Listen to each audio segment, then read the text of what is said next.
नमस्ते। क्या कभी ऐसा लगा है कि हमारी रसोई में ही कितनी सारे वैज्ञानिक रहस्य छिपे हुए हैं? तो चलिए आज हम मिलके इन्हीं रहस्यों से पर्दा उठाते हैं और देखते हैं कि रोजमर्रा की चीजों से कितने कमाल के एक्सपेरिमेंट्स किए जा सकते हैं। जरा सोचिए, क्या सच में ऐसा हो सकता है कि कोई लिखा हुआ संदेश जो पहले दिखाई ना दे रहा हो, वो अचानक जादू की तरह सामने आ जाए? यही वो सवाल है जो हमारी आज की वैज्ञानिक खोज की शुरुआत करेगा। इसे एक कहानी से समझते हैं। दो भाई बहन एक साइंस फेयर में जाते हैं और वहां उन्हें एक बिल्कुल सादा खाली सफेद कागज दिया जाता है। लेकिन जैसे ही उस पर एक लिक्विड स्प्रे किया जाता है, अरे वाह, जादुई तरीके से उस पर शब्द उभर आते हैं। दोनों हैरान रह जाते हैं। लेकिन जैसा कि हम जानते हैं, ये कोई जादू नहीं बल्कि ये है प्योर केमिस्ट्री। तो चलिए इस रोमांचक सफर पर निकलते हैं और अपने ही घर में एक साइंटिफिक जासूस बनकर ये पता लगाते हैं कि हमारे आसपास की चीजों की असली प्रकृति क्या है। हमारी इस जासूसी का पहला सुराग है एक classic scientific tool, litmus paper.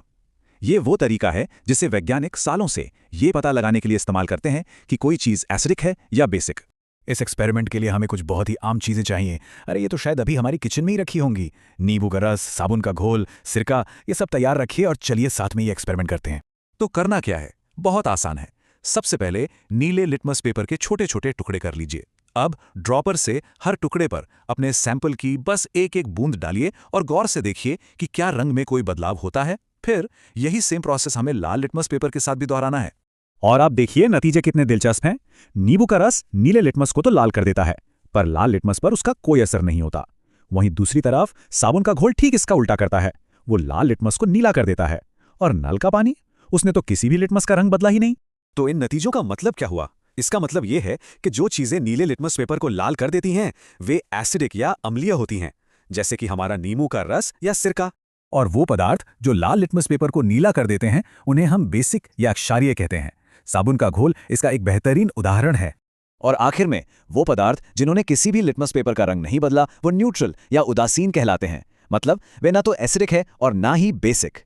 Litmus paper से तो बहुत कुछ पता चला, लेकिन रुकिए, अगर हमारे पास लिटमस पेपर ना हो तो क्या हम घर की किसी चीज से अपना खुद का इंडिकेटर यानी सूचक बना सकते हैं? जी हाँ, बिल्कुल। मिलिए हल्दी से। इसे गोल्डन स्पाइस भी कहा जाता है। ये सिर्फ खाने में रंग और स्वाद ही नहीं लाती, बल्कि एक बेहतरीन साइंटिफिक टूल भी है। और अब ये हमारी जासूसी में मदद करेगी।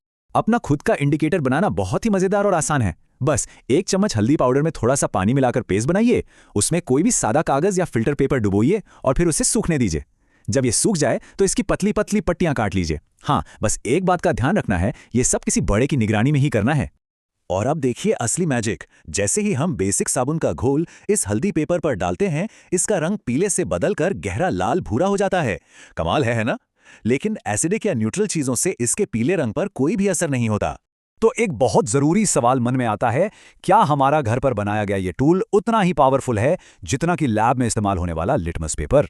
और इसका जवाब है कि हल्दी पेपर बेसिक चीजों को पहचानने में तो चैंपियन है, लेकिन ये एसिडिक और न्यूट्रल चीजों के बीच कोई फर्क नहीं बता सकता। और ये एक बहुत जरूरी वैज्ञानिक सबक है। हर टूल की अपनी एक खासियत और अपनी कुछ सीमाएं होती हैं। तो अब तक हमने जो कुछ भी सीखा है, उसे आजमाने का वक्त आ गया है।